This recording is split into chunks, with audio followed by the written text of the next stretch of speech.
ನಾನು ಇವತ್ತು ತೀರ್ಮಾನ ಮಾಡಿದರೆ ಇದು ಮೊದಲನೇ ಬಾರಿ ಮಾಡಿರ್ತಕ್ಕಂಥದ್ದು ಈ ಪುಸ್ತಕ ಮೇಳವನ್ನ. ಖಾದರ್ ಅವರಿಗೆ ಹೇಳಿದ್ರು ಪ್ರತಿ ವರ್ಷ ಮಾಡೋಣ ಅಂತ ಹೇಳಿ, ಇದು ಒಳ್ಳೆ ಕೆಲಸ ಮಾಡಿ ಅಂತ ಹೇಳಿದ್ದೇನೆ.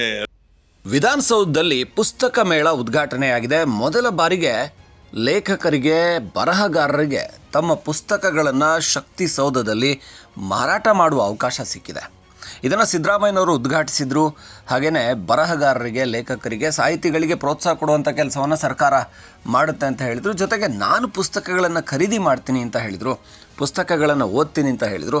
ಹಾಗೆ ನೋಡಿದರೆ ಸಿದ್ದರಾಮಯ್ಯನವರು ಬಜೆಟ್ನ ಬ್ಯುಸಿಯಲ್ಲಿದ್ದಾರೆ. ಬಜೆಟ್ ಮಂಡನೆಗೆ ಇನ್ನೇನು ದಿನಗಣನೆ ಆರಂಭ ಆಗಿದೆ.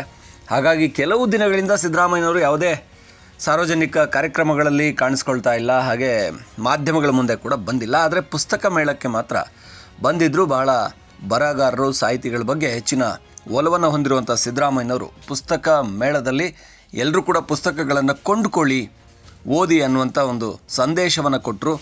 ಸದ್ಯದಲ್ಲಿ ಬಜೆಟ್ ಮಂಡನೆಯನ್ನು ಮಾಡ್ತಾ ಇದ್ದಾರೆ. ಇದರಲ್ಲಿ ಕೂಡ ಸಾಹಿತಿಗಳಿಗೆ, ಬರಹಗಾರರಿಗೆ ಹೆಚ್ಚಿನ ಏನಾದರೂ ಅನುದಾನ, ಆ ರೀತಿಯ ಯೋಜನೆಗಳನ್ನ ಕೊಡ್ತಾರಾ ಅನ್ನೋದನ್ನು ನೋಡಬೇಕಷ್ಟೇ. ಸದ್ಯ ಸಿದ್ದರಾಮಯ್ಯನವರು ಭಾಳ ದಿನಗಳ ನಂತರ ಕಾರ್ಯಕ್ರಮದಲ್ಲಿ ಕಾಣಿಸ್ಕೊಂಡ್ರು. ಯಾಕೆಂದರೆ ಬಜೆಟ್ ತಯಾರಿ ಅಷ್ಟು ಸಮಯ ಹಿಡಿಯುತ್ತೆ.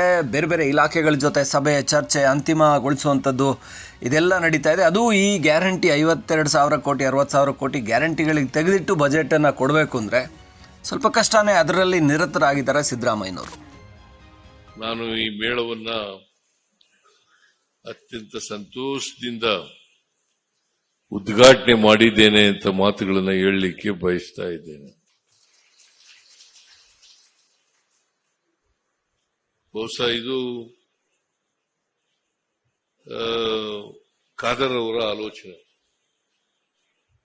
ನನಗೆ ಕೆಲವು ದಿನಗಳ ಹಿಂದೆ ಈ ತರ ಒಂದು ಪುಸ್ತಕ ಮೇಳವನ್ನ ಆಚರಣೆ ಮಾಡ್ತಾ ಇದ್ದೀವಿ, ಏರ್ಪಾಡು ಮಾಡಿದ್ದೀವಿ. ವಿಧಾನಸೌಧದ ಮುಂಭಾಗದಲ್ಲಿ ಮಾಡ್ತಾ ಇದ್ದೀವಿ ಅಂತ ಹೇಳಿದ್ರು. ನಾನು ಹೇಳಿದೆ, ಮುಂಭಾಗದಲ್ಲಿ ಚಲನಚಿತ್ರೋತ್ಸವ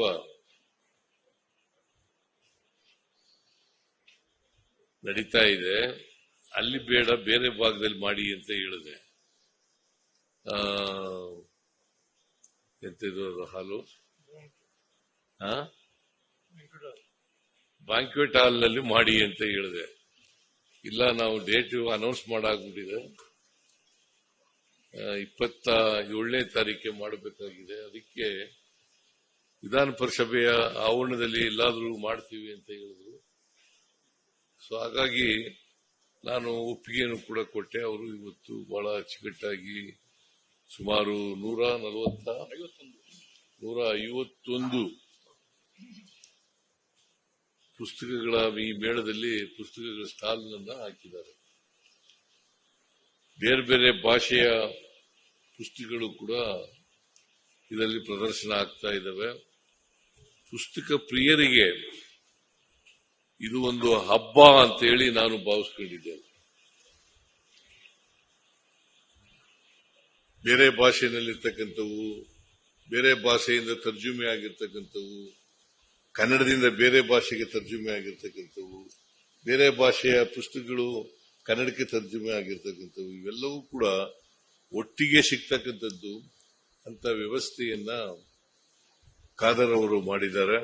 ನಾನು ಖಾದರ್ ಅವರಿಗೆ ವಿಶೇಷವಾದಂತಹ ಅಭಿನಂದನೆಗಳನ್ನು ಸಲ್ಲಿಸಲಿಕ್ಕೆ ಬಯಸ್ತಾ ಇದ್ದೇನೆ. ಹಾಗೂ ಸಭಾಪತಿಗಳಿಗೂ ಕೂಡ ವಿಶೇಷ ಅಭಿನಂದನೆಗಳನ್ನು ಸಲ್ಲಿಸಲಿಕ್ಕೆ. ನಾನು ಇವತ್ತು ತೀರ್ಮಾನ ಮಾಡಿದರೆ ಇದು ಮೊದಲನೇ ಬಾರಿ ಮಾಡಿರ್ತಕ್ಕಂಥದ್ದು ಈ ಪುಸ್ತಕ ಮೇಳವನ್ನ. ಖಾದರ್ ಅವರಿಗೆ ಹೇಳಿದ್ರು ಪ್ರತಿ ವರ್ಷ ಮಾಡೋಣ ಅಂತ ಹೇಳಿ, ಇದು ಒಳ್ಳೆ ಕೆಲಸ ಮಾಡಿ ಅಂತ ಹೇಳಿದ್ದೇನೆ. ಅದರಿಂದ ಪ್ರತಿ ವರ್ಷನೂ ಕೂಡ ಇಂತಹ ಪುಸ್ತಕ ಮೇಳ ನಡೆಸ್ತೇವೆ. ಇದಕ್ಕೆ ಖಾದರ್ ಮತ್ತು ಬಸವರಾಜ ಹೊರಟ್ಟಿಯವರು ಎಲ್ಲ ರೀತಿಯ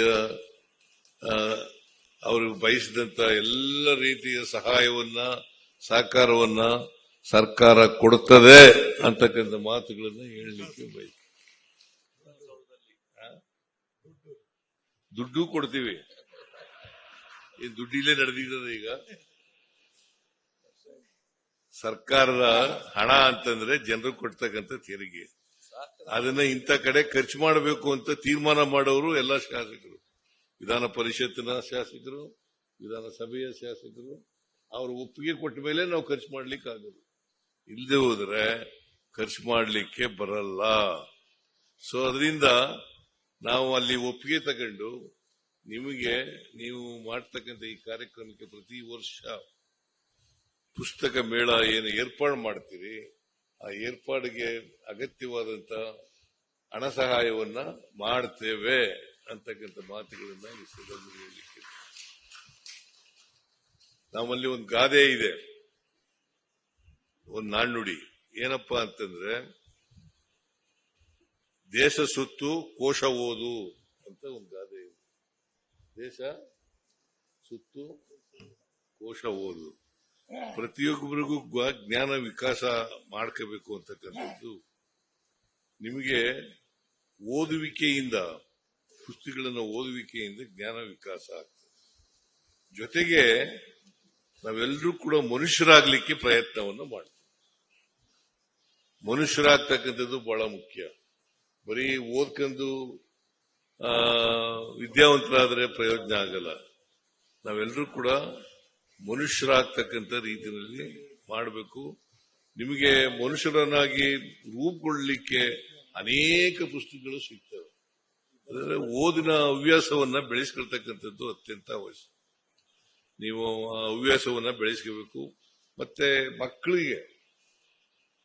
ಮಕ್ಕಳಿಗೆ ಈ ಓದೋ ಹವ್ಯಾಸವನ್ನ ಬೆಳೆಸ್ತಕ್ಕಂಥದನ್ನ ಮಾಡಬೇಕು.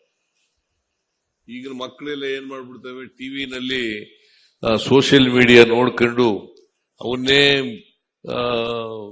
ಹಿಡ್ಕೊಂಡು ಕೂತ್ಬಿಟ್ಟಿರ್ತವೆ, ಅಡಿಕ್ಟ್ ಆಗ್ಬಿಟ್ಟಿರ್ತಾರೆ. ಅದಕ್ಕೆ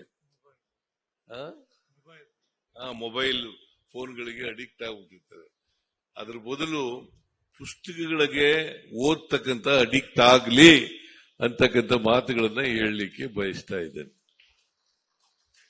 ಖಾದರ್ ಅವರು ಹೊಸ ಹೊಸ ಪ್ರಯೋಗಗಳನ್ನು ಮಾಡ್ತಾ ಇದ್ದಾರೆ. ಅದು ಅಸೆಂಬ್ಲಿ ಇರ್ಬೋದು, ವಿಕಾಸಸೌಧ ಇರ್ಬೋದು,